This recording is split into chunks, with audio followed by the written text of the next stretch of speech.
Hi there, it's Simon Stockhausen here. I want to show you today the new multi-granular engine in Falcon. It's just been released, and so it might be helpful to explain some things. Let's just create a patch from scratch. Here are samples from a new project I'm working on. On the right, actually from a new alchemy library. Let's take this dreamscape thing. That's good for granular stuff.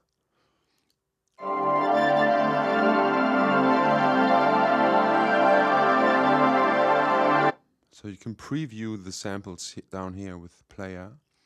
Then you just drag them in.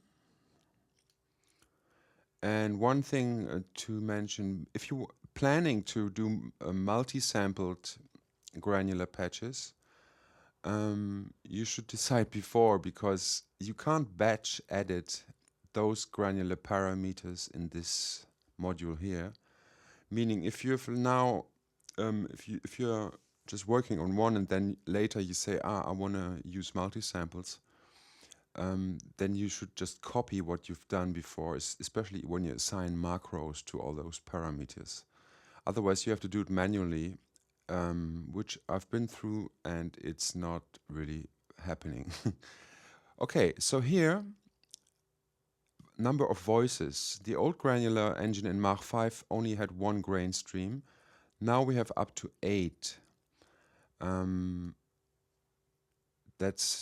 Let's set it to 4 for now. And here on the right, you can spread the position so that there's an offset between the 4 grain streams. Here's direction, speed. You can also modulate position, but let's come to that later. So here's the position spread. So we have 5 now, 5 grain streams. Let's set it to something like a second. And now you see there are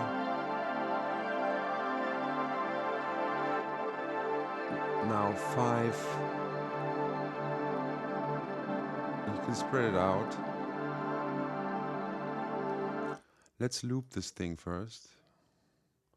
Just select the segments you want to loop, the segment you want to loop, then create loop forward. Already done. You can loop back and forth by doing this down here, loop mode. So when it reaches it will just play backwards when it reaches the end. Now here's the density, which means the how often a new grain is born, so to speak. And if the density is below 0, you start hearing perforations, because the grain time is shorter than it takes to create a new grain. That's why you will hear a perforation. We can increase the grain time, which is here, the size. Maximum is half a second. So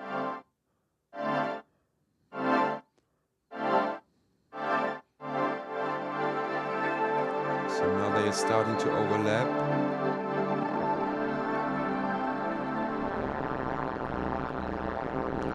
At very short grain times, you won't hear the perforation.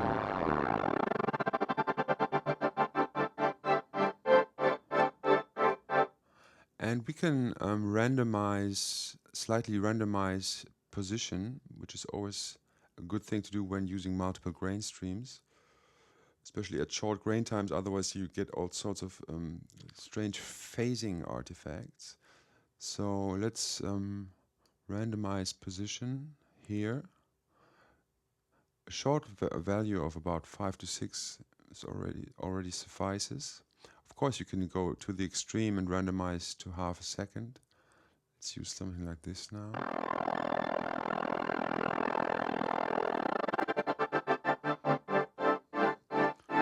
Down here is the envelope for the key group. It's actually a new analog modeled envelope. And yeah, let's crank up the release for a bit.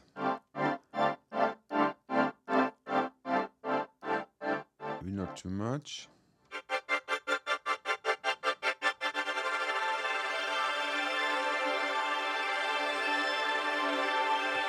Now here we have a new parameter which is not there in the old Mach 5. Like this, it's fading in. Each grain is fading in, creating smooth attacks, which is good for a sound like that. But you can also do the opposite, that you have sharper attacks on the grains, which is very good for percussive material. So this is a very good improvement. Now the granular engine is much more versatile than in Mach 5. So here, let's set it to the middle so that the grains are semi-smooth. And here we have 4 shapes: squared, Welch, Hanning. For smooth material like that, you might want to choose one of the first 3. The squared grain shape is good for everything which is percussive, and we come to that later. Let's choose the Hanning for now.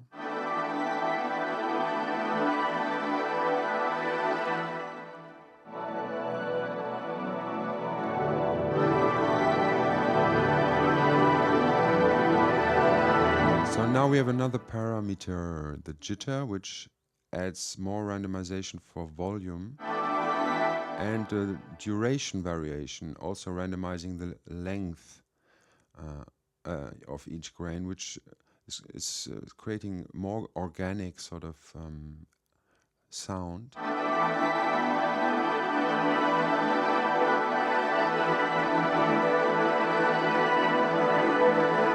You hear the difference in the symmetry.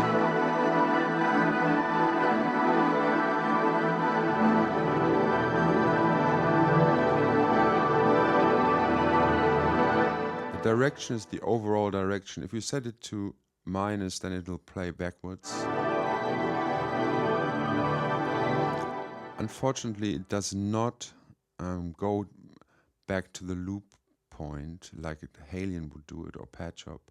So if you set it to minus, it will just, you should then put the position to the end of the sample, and then direction minus values make sense. Otherwise, they just play forward again, like here.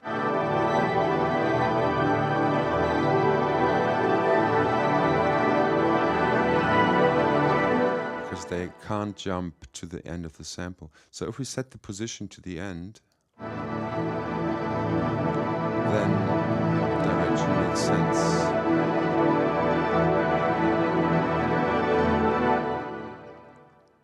So let's go back to that position spread. We can now start modulating things. Yes, direction. You can also enter everything numerically, which I often do to avoid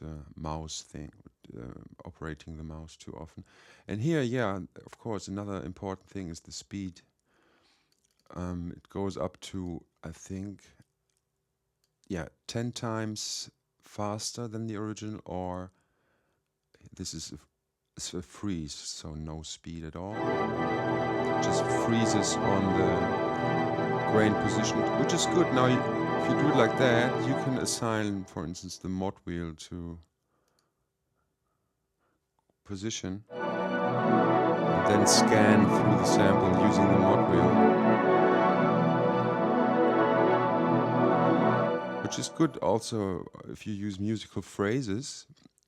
You set up a thing like that with the mod wheel, and then you can sort of slowly scan through musical phrases, which can be very nice and expressive.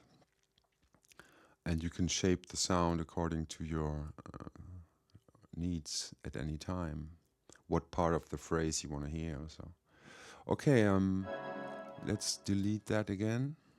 Clear modulation. Set speed again to something like, yeah, let's set it to 50%. 0.5.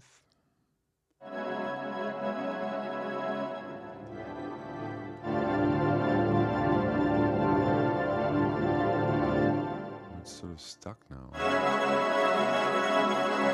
Ah, because direction is at 0, sorry. So this is very fast. It's now scanning through, this sample is about a minute long, so it'll take about 6 seconds to go through it.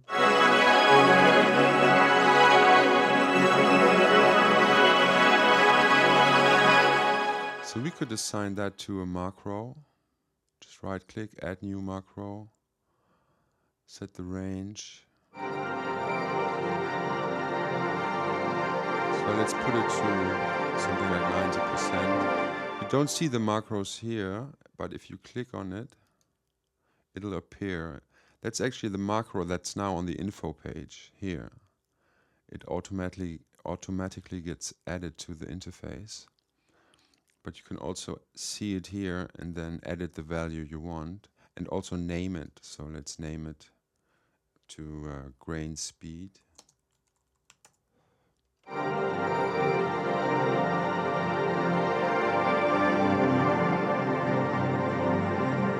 And let's do the same now for grain size. In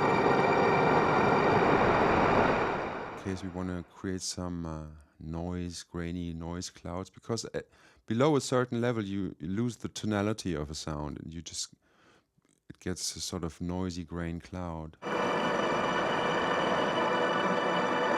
Here's the transition at about 20 milliseconds.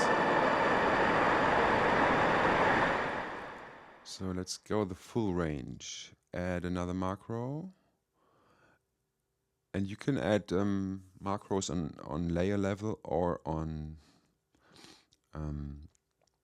program level. So you should do that at program level if you want to see it on the front interface.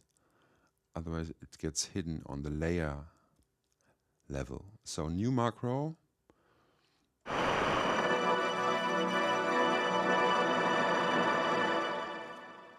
You can also do that exponentially, like say if you don't want it linear, you just add a mod mapper.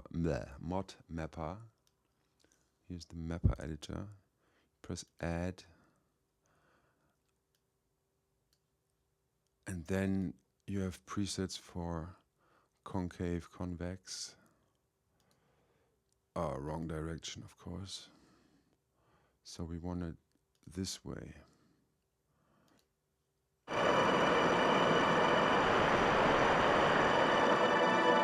You see?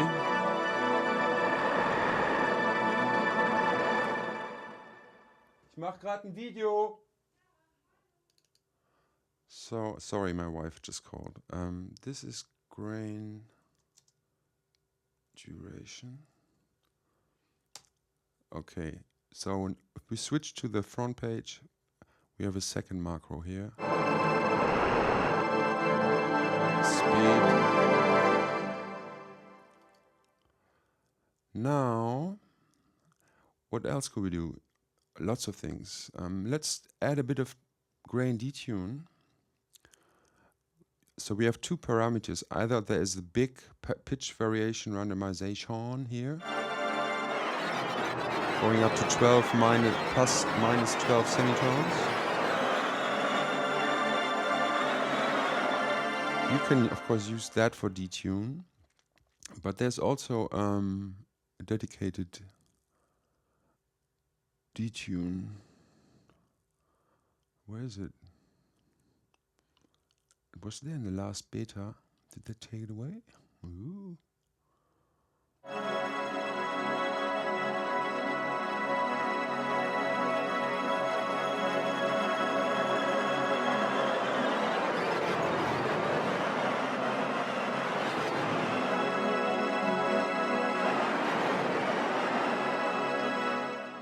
Looks like it. Okay. Well, why not? So let's assign that to the mod wheel. It's strange. 2 weeks ago we had another detune knob. Now it's gone. Okay, why not? So moving the wheel. So we don't want the whole range. We just want. So this is the maximum now.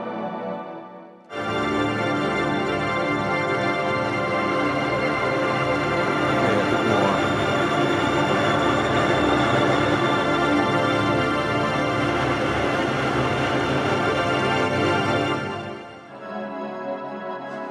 And now another thing we could do is modulate the position spread with an LFO, for instance.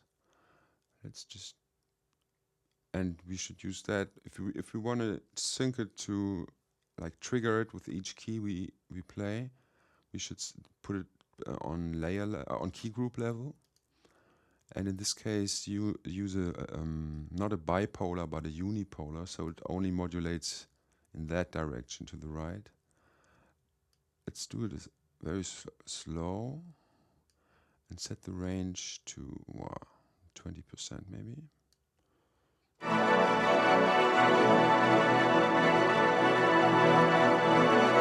bit faster.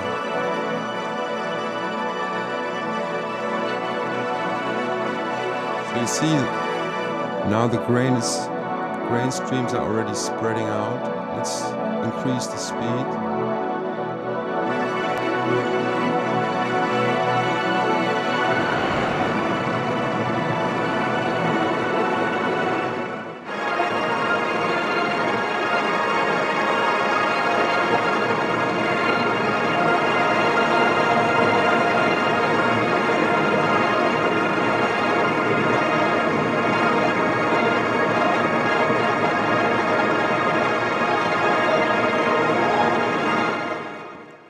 I think a triangle shape would be actually better. Or of course you can use a random LFO too. This is a random stepper. If you increase the smooth value, it will become a random glide LFO, which we want in this case. So let's say every second the speed should reach a new value.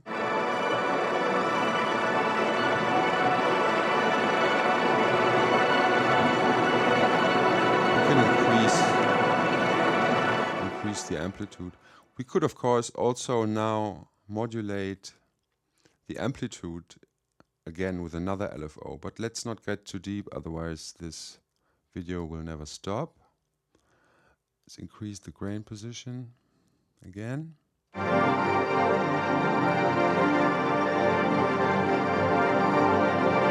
So now we've done this, we could say, as we have the sound we are hearing now is actually a multi-sample soundscape, which has 3 root notes. So we could now copy this. Let's set the range to C2, and at the top we go to C4. Now there's a key command, Shift Command D, which will duplicate the key group. Now let's go to tree view. See, we have now duplicated it. We should label it first, otherwise it gets chaotic. Let's say escape D3. And in the list editor you can even see it more accurately. And this is the copied one, which we now want. Let's use the lower sample. Yeah, let's map it down to C0. And we can also make a crossfade, a zone crossfade if we want. So they can overlap, which is good for smooth transitions between sounds. But not now. Okay. So we've copied the key group, and if we now just double click on this, on the right you will the folder where the original sample came from will open. Now you can just double click on the next sample you want, and it's already substituted. So that's a fast procedure. Let's also loop this. And now we have, but we should check, the root node is wrong, it's D1.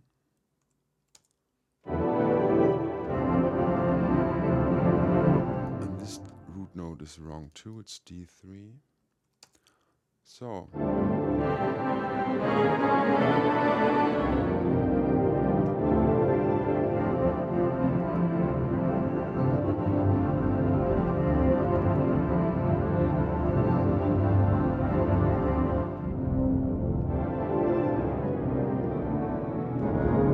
that's better.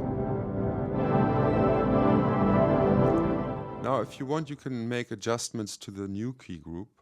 Right-clicking on it will now also automatically set key group name to the name of the sample, which is good if you're creating samples, patches with more samples. Otherwise, you totally lose the overview of what you're actually doing and where is what. So you see on the left here, these have now been labeled to the sample name, so you know where you are.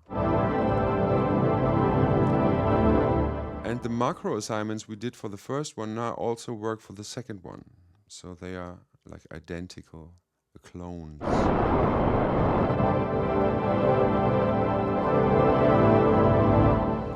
Now what we could now do is add some filtering.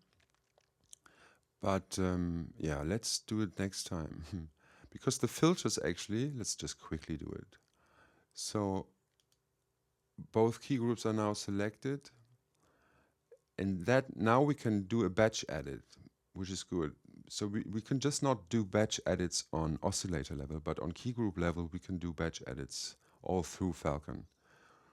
Now let's use an expander filter. Click on here, you have like 2,869 filters. Just a normal. Now we can use a hybrid filter, notch, all pass, whatever.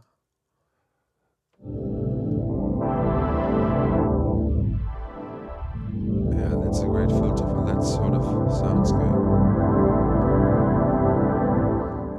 Now let's add an LFO. Let's choose a triangle. Set it to slow. And we don't, for notch filters, I actually never use triggering. So the whole thing gets notched in one package and not per key.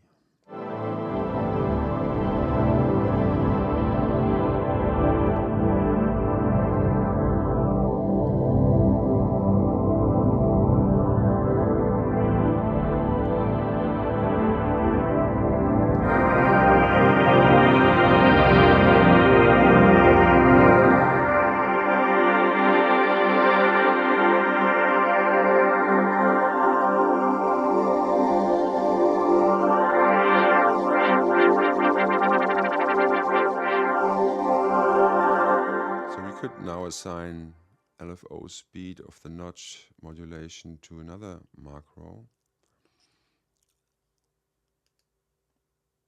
Here we are.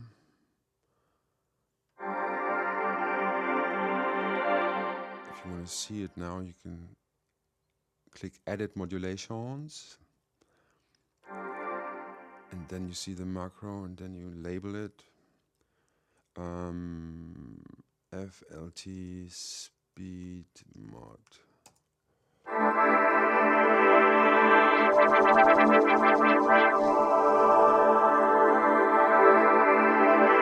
You see it's already there on the macro, on the main page.